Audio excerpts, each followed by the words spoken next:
Mm. po yun. Hello mga mami, mga daddy, mga ate, mga kuya, mga ninong, mga ninang. At sa kabilang linya po natin, si Mami Nerissa. Hindi, maririnig nyo na rin yung boses po, bawal ipakita. At saka po ngayon, kausap po natin yung taga Laguna na si Ate Arby. Oh, hindi po, kuya, hindi po ako nakakapanood sa inyo kasi po, Hindi, okay lang po. tumaas yung bit. Alam nyo po ba, di ba, sabi ni Mami Nerissa, tatawagan namin po kayo, di ba? Eto siya sa kabilang linya.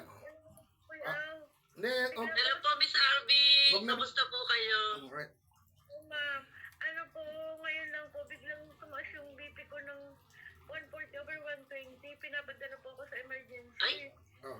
Hala, ang taas po niya. Yung diastolic, yung second number niyo po, sobrang taas noon.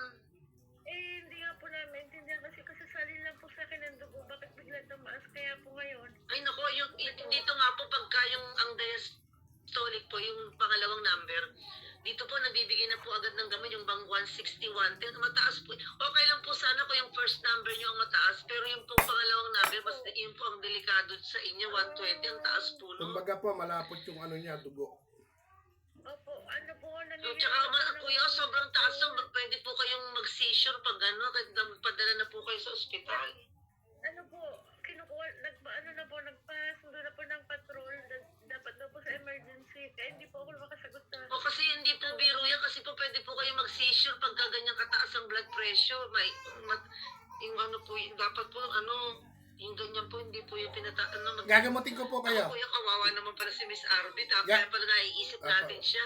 Kanina pa namin po kayo pinagkukwentuhan na tatawagan. Ngayon, kung masama ang pakiramdam nyo, gagamutin ko kayo. Gusto niya? Ano po kuya, pag sinahihilo po ako Pag hindi nyo po nilabanan yung hilo nyo at namatay kayo, papatayin ko kayo lalo. Kaya, wag kayo. Hindi, ano lang. Hindi na po nasakiyan yung joke ko. Masama kayong pakiramdam ni Ate Kuya, Arby. ang taas po ng 120 na diastolic, mataas po yan. Hindi po yan, dapat po ano, magpadala na po kayo sa emergency. Yung di po ba, yung over po, yung pag mataas yung over, Yung malapot. pangalawang number, kuya, yun yung delikado kasi po, 110, 120, yung nga pong 110 dito, binibigyan na po namin agad ng gamot yun dahil baka pwede po kayo mag-seizure nun pag sobrang taas ng blood pressure. Ma-stroke pa kayo. Kaya dapat po magpag-ano na kayo. Magpadala na po kayo, huwag niyo na po patagalin, magpahatid na po kayo sa emergency. Ibig sabihin, Ma'am Ate Arby, ibig sabihin, kung sumundo na ng ambulansya o ng patrol ng barangay yung pamakin nyo. Opo, ng patrol. Tapos po, Ano po ba yung pong paningin niyo pa para kayong yung ano, ang basta Tagalog yung blurry vision? naduduli. Hindi masakit pa ulo niya. Masakit nga po, tsaka parang Eh, yung kasi nga po mataas po yung blood, tsaka po yung, ano ba yun sa Tagalog, yung blurry vision, yung paningin niyo po parang, ano ba sa Tagalog yung blur, parang yung paningin niyo po parang, Nag-uulap. hindi ko maano sa Nag-uulap. Tagalog kuya, Nag-uulap-ulap yung paningin po. yung Opo. paningin niyo po parang iba, gano'n. Nag-uulap-ulap na yung paningin niya. Ganun. ako po nakapikit lang. Ay, naku, kuya po, pero ano na po, on the way na po yung susundo sa inyo. Opo, kasi ayaw ko na po sana magpadala sa emergency kasi wala nga po kami pera ngayon. Pero sabi po kasi nung midwife, hindi daw pwede, kailan na emergency na daw po. Binipin na Ay, rin kayo naku, ng hindi na po midwife. intindi. Naku, kuya, tama. Kaya pala natin po siya naiisip. Hmm. Kanina pa po namin kayo pinagkikwentuhan ni Kuya Aw eh. Yung Kuya, iniisip nga po namin yung prutas at gulay nyo na kung may kinakain pa kayong prutas at gulay. Yun ang pwede ko po ibaba muna. Hindi ko po kasi kaya na. Ay, hindi Kuya Aw, padala mo na po sa kanya. Nakakaawa naman si Nanay. ano to lang po.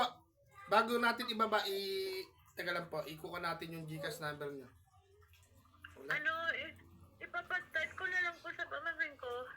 Ay, parang nai-stroke na nga yata. Pinipiga-piga nyo na yung pisngi. Kuya Aw, yung itsura niya iba na po. Sige po, hayaan Ipigit niyo nyo po na lang. pahinga muna. Ipigit nyo na lang muna yung mata nyo ha, para lang kayo nakikinig sa amin. Nahihilo po kasi ako, Kuya. Sige na po, ibaba nyo na, tapos pa-send nyo na lang sa pamakin nyo yung GCash. Pagdating, Kuya. Pagdating po. Sige, relax nyo po muna yung inyong isipan. At, Wala po, may... Kuya. huwag na kayo umiyak. Tumutulo pa yung sipon nyo. Pag lumobo yan, Pagtatawanan ko kayo, pag lumobo yung sipon nyo, sige kayo. Saka na po, magpapasalamat po. Oo. Hindi, nagpapatawa lang ako. Ayaw natin ng iyakan dito sa ating ginagawa. Kundi good vibes, pagmamahal po tayo. Eto si Mami Nerissa, sige po, magbabay-babay na kayo kay Mami Nerissa. Sige po, mag-ingat po kayo, magpagaling po kayo. Ayan, nursing po siya. Nursing po siya sa New Jersey. Matagal na, dekada na po. Kaya, kailangan daw po magpasugod na kayo Gusto sa ko pa po emergency. kayo makakwentuhan. Sige po, magpagaling muna kayo. Tsaka na po tayo magkwentuhan. Ayan, mga mami. Sige po, Ate Arby. Magpagaling po kayo. Ayan, ano na siguro. Kuya, nakakaawa naman. Kaya Ayan. pala natin po siya laging na, di ba kanina pa natin siya napag-usapan? 3 na po yung natatawagan po natin. Pare-parehas pong katulad po ni Kuya Aw at Nicolas, PWD po.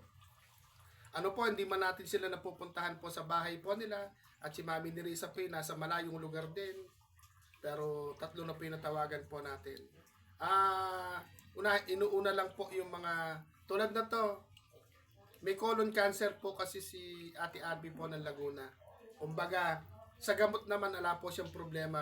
Yung pag regular na check-up, alang problema, nakakapila siya sa mayor office, congressman office, gobernador office. Ang kanya lang talaga yung prutas, gulay, tsaka yung pamasahe. Tapos yung bigla ang emergency. Kanina po, tinatawagan din po natin si Laguna rin po. Si Ma'am Elena Dante. Kaya lang si Ma'am Elena Dante po, hindi niya po masagot yung call natin dahil wala daw pong load. Emergency din po. Siguro may nangyari din po.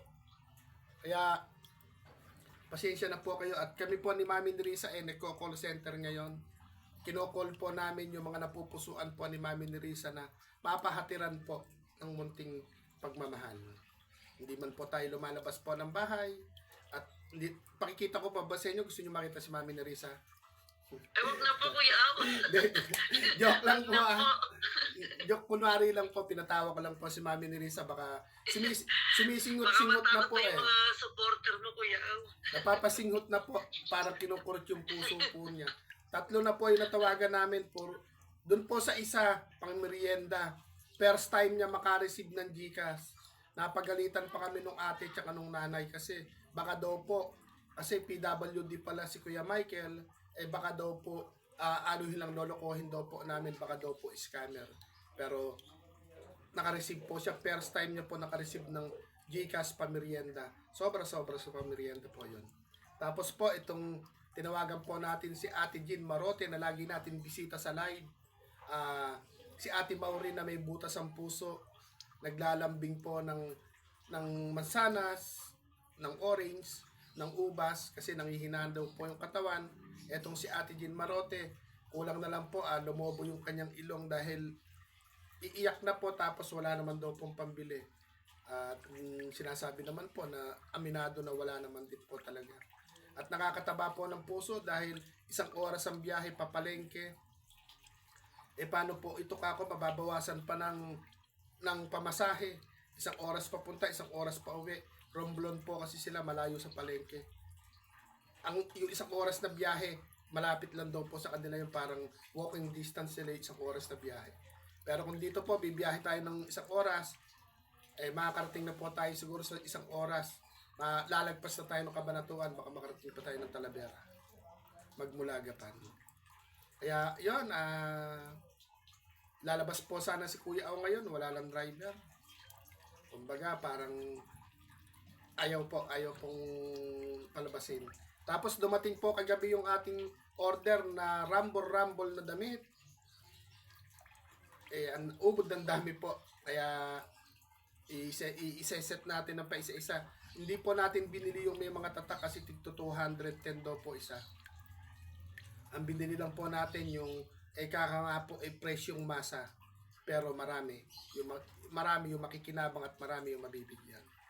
Kaya yun, Ate Arby o Ma'am Arby ng Laguna na may colon cancer po na ngayon po sana hindi naman na-stroke kasi sobrang taas daw ng over po ng dugo niya at yung mismong midwife na nag-BP po sa kanya, isang kapitbahay po siguro or sa center ng barangay, ang sabi po itakbo na raw po sa emergency. para mapababa yung over. Kasi yung over po yata pag mas mataas yung over, masyadong lumalapot na yung dugo, di ba? So siguro sa sobrang dami niya na rin iniinom na gamot. Tapos yung bituka niya may diferensya, colon cancer. At nakipag-usap po siya sa amin ni Mami Nerissa, nakabonit po yung ulo niya. Pero nag-send na siya sa akin ng picture na walang bonnet yung ulo niya. Kumbaga, kung makikita po ninyo, hindi ko naman po in-upload, kaya sabi ko, nangako po ako na hindi ko i-upload sa Facebook, hindi ko i-send sa Messenger. Ako lang yung makakakita at hindi ko i-upload sa YouTube. Iba yung ibang nagki-chemotherapy, makinis yung ulo na nalalagas yung buhok. Yung sa kanya po, hindi, parang kumakapal yung mga anit niya. Tapos dumadalang yung buhok niya. Kumbaga, kumakapal yung anit, parang nagsusugat yung ulo niya. Siguro iba-ibang side effect ng chemotherapy. Ayun, Ma'am RB, ito, pagpasensyahan mo na po itong ipapa-Gcash ko pala. Teka lang. Nanghingi pala ako ng Gcash number. Teka lang po. Wait lang po hanggat andyan po kayo para sir, ito daw po ang Gcash RBM. Ayan. Kahit po yung inutos niya na sa pamangkin niya. Teka lang po 09 sa mga gusto po mag-forward, babanggitin ko yung 0948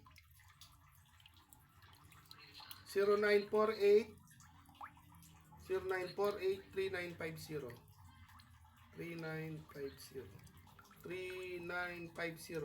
302 RBM.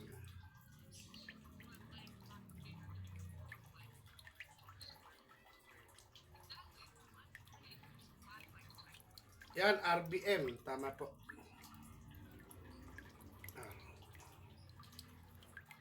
Ayan. Pagkikasan po natin, pagmamahal po ng ating very, very godmother. Ayaw po ng mother. Gusto po mami. Masyado daw po sosyal pagka po mother. Ay, hindi. Yung mami ata yung sosyal no? Char-char lang po. Ayan mga, teka lang po, i-screenshot, papasok lang. Doon po sa mga nagpapalipad po sa live natin, hindi pa po natin nasasahod po, pero na-i-order na po natin ng damit. Tapos, yan po, yung tumbler, galing po sa ating, teka lang po. Alis na po kami, isinugod po si Ma'am RB sa emergency sa taas po ng dugo niya. Sana wag naman pong ma-stroke.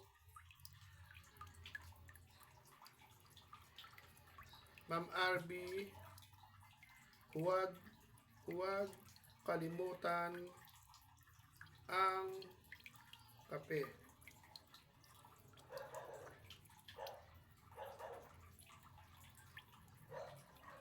Yan, maririwasa na po yung isipan po niya. Tapos si Ate Jean, siya po, nalobat po. Salamat po kuya, nag-charge po ako. Yan. Nakakatatlo na po tayo. Yung pang-apat naman po, yung ating tatawagan. At ganun pa man po. Ayun, 13 minutes. Kwento-kwentuhan lang po. Sana po, huwag kayong aalis. Ay, hindi pala ako naka-live. Magmimerienda lang po muna si Mr. Call Center. Kain po tayo.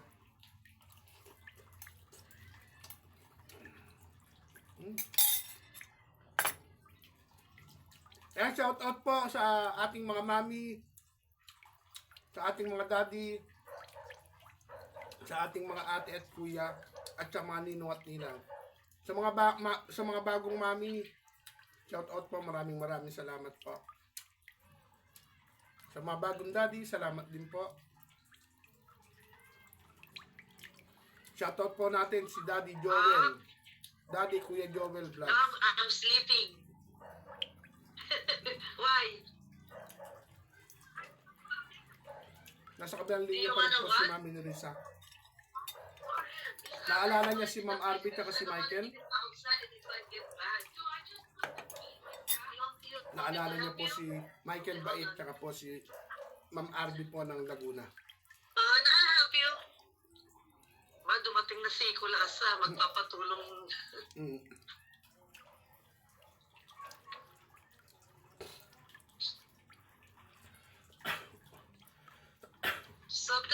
ground beef. Okay, so all you gotta do is like put it in a Manghang. thing and put the seasoning. That's what I did it last time. And then